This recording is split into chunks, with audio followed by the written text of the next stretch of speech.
বরিশালের প্রত্যন্ত এক গ্রাম চরকান্দা। কাঁচা রাস্তা, হোগলা পাতার ঘর, আর ভোরে মাঠে যাওয়ার অপেক্ষায় থাকা কৃষকেরা। এই গ্রামেই থাকে রফিক, সদ্য কলেজ শেষ করা এক তরুণ। রাজনীতির প্রতি তার ঝোঁক আছে, কিন্তু সে জানে রাজনীতি মানে শুধু দল নয়, মানুষের পাশে দাঁড়ানো। রফিকের দাদা ছিলেন 1970-এর ভোট যুদ্ধে অংশ নেওয়া একজন সক্রিয় রাজনৈতিক কর্মী।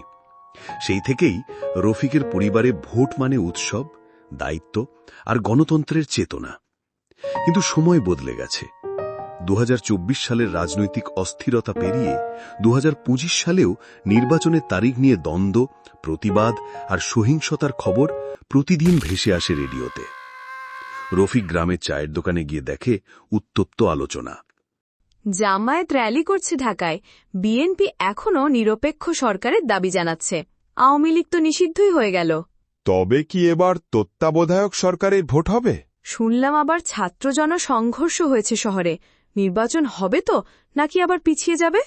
রফিক চুপচাপ সব শোনে। রাতে সে তার ডায়েরিতে লেখে, ভোট যদি না হয় তাহলে মানুষ ভোটার থাকবে কেন? পরের দিন নির্বাচন কমিশনের কর্মীরা আসে গ্রামের বাড়িতে ভোটার হালনাগাদ করতে। রফিক খেয়াল করে তালিকায় তার মা বাবার নাম নেই। স্যার, আমার মা বাবার নাম কিভাবে বাদ গেল? কই দেখি। ও আচ্ছা, আপনার মা বাবার পুরনো এনআইডি তথ্য ঠিক নেই, আবার যাচাই করতে হবে। রফিক বোঝে শুধু ভোটার হওয়াই যথেষ্ট নয়, সচেতন না হলে সহজেই কেউ ভোট হারিয়ে ফেলে। নভেম্বরের মাঝামাঝি গ্রামে এক নতুন দল এনসিপি এর পোস্টার লাগাতে আসে কয়েকজন তরুণ। স্লোগান, নতুন প্রজন্মের সরকার চাই। রফিকের বন্ধু জুয়ায়েরও দলে যোগ দেয়, কিন্তু রাতেই পোস্টার ছিঁড়ে ফেলে একদল মুখোশধারী। রফিক আতঙ্কিত হয়ে যায়। সে ভাবে, গ্রামে যদি ভয়ের বাতাস ছড়িয়ে পড়ে তাহলে শহরের কি অবস্থা?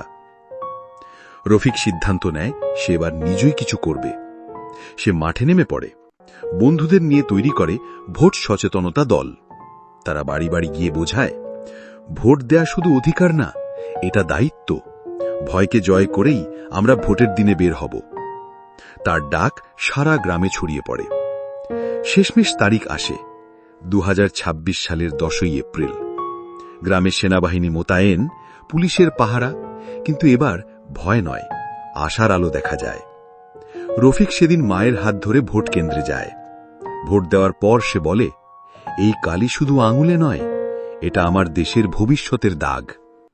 গ্রামের শত শত মানুষ ভোট দেয়, হোক সেটা নতুন দল কিংবা পুরনো দলের ছায়া। তারা বুঝে গেছে ভোট মানে নিজেদের কথা বলার অধিকার। নির্বাচনের ফলাফল ঘোষণা হয়। কে জিতল সেটা বড় নয়, বড় কথা হল কেউ ভয় পায়নি, কেউ বাধা মানেনি।